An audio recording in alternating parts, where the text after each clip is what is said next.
I want to continue a conversation of what we've seen this week, the historical importance of the Trump conviction. I want to welcome in Lindsay Chervinsky. She is a presidential historian, senior fellow at the Center for Presidential History at Southern Methodist University, good old SMU. Good to see you this morning. So, as we just mentioned, we are, it's suffice to say, on uncharted waters here right now. Is there anything in our collective history in this country that even comes close to this? Well, as you say, we've seen nothing like this. There are three very imperfect parallels. So the first was, of course, President Nixon. He resigned from office. He accepted a pardon, which is really an acceptance of wrongdoing in order for there not to be charges. So that is not how this turned out. The second parallel occurred in 1916 when Theodore Roosevelt was actually accused of libel, and he was a defendant in a libel case, and he was found innocent, and he did testify in that case. So that's the only time we've seen really a president in a post-presidential space in a courtroom in that way. And then the third parallel is Eugene Debs, who ran for president as the socialist candidate in 1920 from prison on sedition charges. And so he was not one of the major party candidates, but we have seen someone run in that type of space before. Well, what he does represent, though, right now is, even though people don't really know the name of Eugene Debs, he's a precedent right now, which in 2024 has become very important. When this country was formed, and you're a historian, you would know this better than anybody else, the framers really wanted to make sure that our president didn't turn into a king.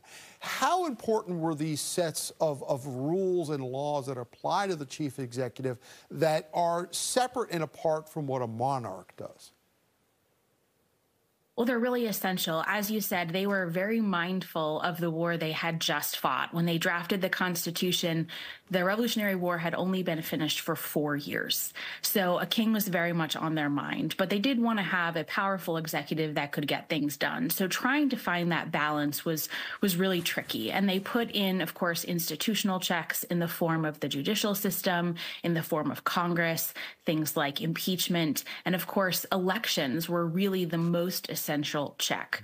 What the framers of the Constitution really understood was that they couldn't write everything down, because then you would have a Constitution that is a billion words. And instead, they needed to give space for the American people to uphold norms and customs and precedents based on their expectations. And they fully expected that American citizens would participate in that process and would use the electoral system as a way to enforce those expectations. So, Lindsay, right now the U.S. Supreme Court is actually considering a case on presidential immunity. How much immunity did a president have in regards to their actions in office as opposed to out of office? Has this ever been tested before? Well, from a legal standpoint, there's very little precedent here. Again, we are in sort of uncharted legal waters as well. And I will leave most of the legal analysis to those who have that form of expertise.